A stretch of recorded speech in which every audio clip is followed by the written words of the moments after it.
May away pagkatapos ng interview. Body language ni Izzy at Alvin, usap-usapan. May tensyon nga ba talaga? O masyado lang mapanuri ang netizens? Isang interview, isang tinginan, at boom, social media explodes. Ano nga ba ang napansin ng mga tao kina Izzy at Alvin? Halina't himayin natin. Welcome back sa Yansky Chika, kung saan busog ka sa latest trending topics, intrigues, at real talk. Kamakailan, naging usap-usapan online ang isang post mula sa Threads na nagbigay ng opinyon tungkol sa naging interview ni Izzy at Alvin sa isang fast talk segment. Ayon sa netizen, may ibang energy daw na napansin, partikular sa reactions at body language ni Alvin habang ini-interview si Izzy. Ang mas lalong nagpainit sa diskusyon, yung moment na hiniling kay Izzy na sumayaw. Dito raw mas naging halata ang ekspresyon ni Alvin, na para sa ilan ay tila hindi komportable, o may pinipigilang emosyon. At dahil dyan, nagulan ang comments.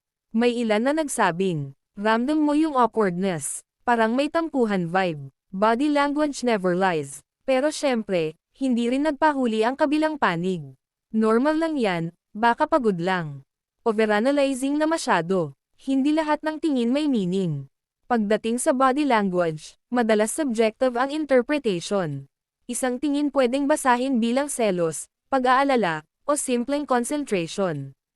Sa naturang clip, makikita si Alvin na nakangiti, pero ayon sa ilang viewers, may pilit, o controlled, daw na expression. Si Izzy naman ay game at energetic. Pero tandaan natin, edited segment lang ang napapanood natin. Hindi natin alam ang buong context. Ano ang nangyari off-cam? Anong mood nila bago ang taping? May inside joke ba? O simpleng resting face lang? Importanteng paalala, kachika, hindi porket may napansin tayong iba, ay automatic na may issue na. Madaling bumuo ng kwento base sa ilang segundo ng video, pero ang katotohanan ay mas komplikado. Hindi natin hawak ang buong storya. Hindi natin alam ang tunay na relasyon o dynamics nila.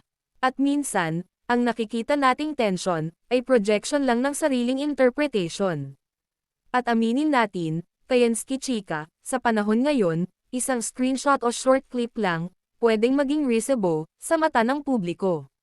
Kahit simpleng facial reaction, na paglalagyan agad ng malalim na meaning. Dito pumapasok ang tanong, nagiging mapanuri ba tayo, o nagiging mapanghusga na?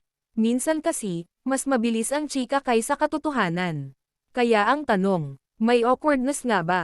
May pinagdadaanan? O normal interaction lang na napalaki online? Sa ngayon, walang kumpirmasyon mula sa magkabilang panig. At hanggat wala, speculation lang ang lahat. Kayo, Yansky Chika, anong take ninyo? Ramdam nyo rin ba yung sinasabing ibang energy? O masyado lang talagang mapanuri ang internet? Comment down below, like this video kung bet mo ang ganitong breakdown, at huwag kalimutang mag-subscribe for more trending chika.